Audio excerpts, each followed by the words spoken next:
வணக்கம், welcome to Sushil's kitchen. இன்றைக்கி நாம் செய்ய போகிறது பிரெட் முட்டை யூஸ் பண்ணி ஒரு சூப்பரான பிரேக்ஃபாஸ்ட் ரெசிபி. பழக்கமான பிரெட் ஆம்லெட்டில் ஒரு ட்விஸ்ட் கொடுத்து செய்கிற இந்த ரெசிபி வீட்டில் எல்லோரையும் இம்ப்ரெஸ் பண்ணும். வாங்க ஆரம்பிக்கலாம். முதல்ல இதுக்கு தேவையான பொருட்களை பார்ப்போம். 6 பிரெட் ஸ்லைசஸ், 3 முட்டை, 1/2 கப் ஸ்வீட் கார்ன், 1 கேப்சிகம், 1 பெரிய வெங்காயம், ஒரு சின்ன சைஸ் தக்காளி நறுக்கினது, 6 cheese slices, 3 tablespoon butter, 1 teaspoon மிளகுத்தூள், தேவையான அளவு உப்பு. எடுத்திருக்க பிரெட் ஸ்லைசஸில் ஓரங்களை விட்டுட்டு நடுவில் ஸ்கொயராக கட் பண்ணிப்போம்.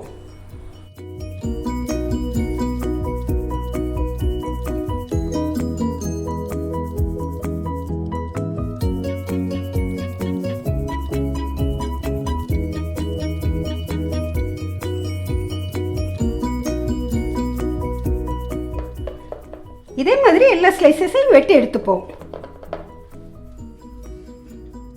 எல்லா பிரெட் ஸ்லைசஸையும் இப்படி கட் பண்ணி எடுத்து வச்சுட்டேன். அடுத்த முட்டையை கொஞ்சம் மஞ்சள் பொடி சேர்த்து நல்லா அடிச்சுப்போம்.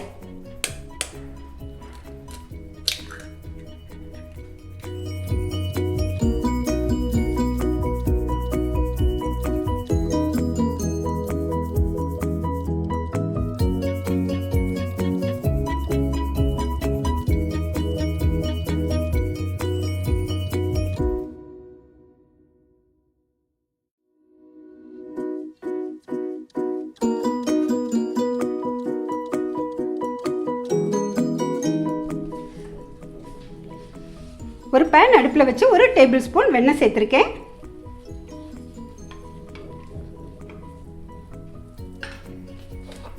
இதில் ஸ்வீட் கார்ன்,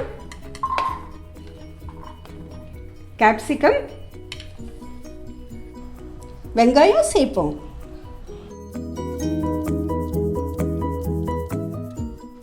கூடவே மிளகுத்தூளையும் தேவையான உப்பையும் சேர்ப்போம். இது ஓரளவு வதங்கட்டும். ஸ்வீட் கார்ன் கொஞ்சம் வேகணும். நீங்கள் ஆம்லெட்டோடு சேர்கிற மாதிரி வேறு காய்கறிகள் இல்லை சிக்கன் சாசேஜ் கூட சேர்க்கலாம். காரம் வேணும்னா 1 பச்சை மிளகாய் பொடியை நறுக்கி சேர்த்துக்கோங்க.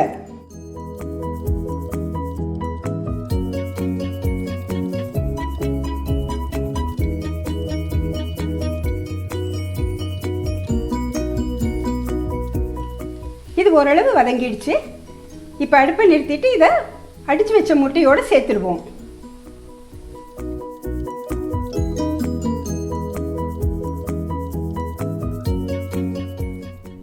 இதோட நறுக்கி வச்ச தக்காளியும் சேர்த்து நல்லா கலந்துப்போம்.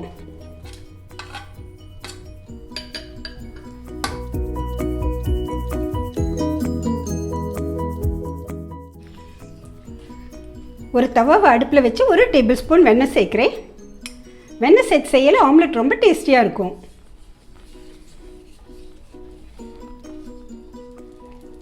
இது மேலே பிரெட் அவுட்டர் லேயரை வைக்கிறேன்.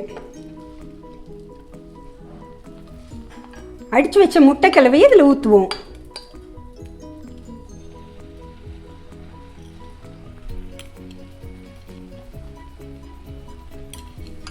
கொஞ்சம் வேகட்டும்.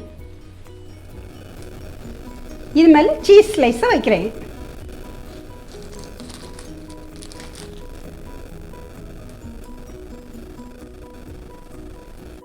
இது மேலே ப்ரெட்டை வச்சிடலாம்.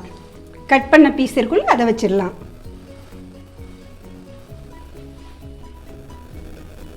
கொஞ்சம் அழுத்தி விடுவோம். அடுப்பு லோ ஃப்ளேம்லேயே இருக்கட்டும்.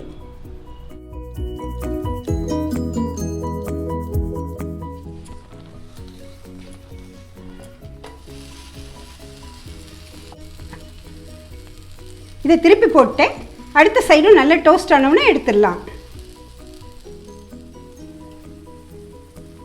இதே மாதிரி எல்லா ஸ்லைசஸையும் ஆம்லெட் செய்து எடுத்துடலாம்.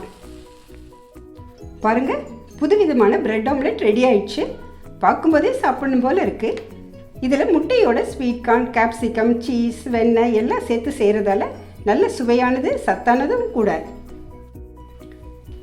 நீங்களும் உங்கள் வீட்டில் செய்து பார்த்துட்டு கமெண்ட் சொல்லுங்கள். பிடிச்சிருந்தா லைக் பண்ணுங்கள். உங்கள் உறவினர்கள், நண்பர்களோடு ஷேர் செய்யுங்க. இதுவரை சுஷீல்ஸ் கிச்சனுக்கு சப்ஸ்கிரைப் பண்ணாதவங்க சப்ஸ்கிரைப் பண்ணுங்கள். Thank you.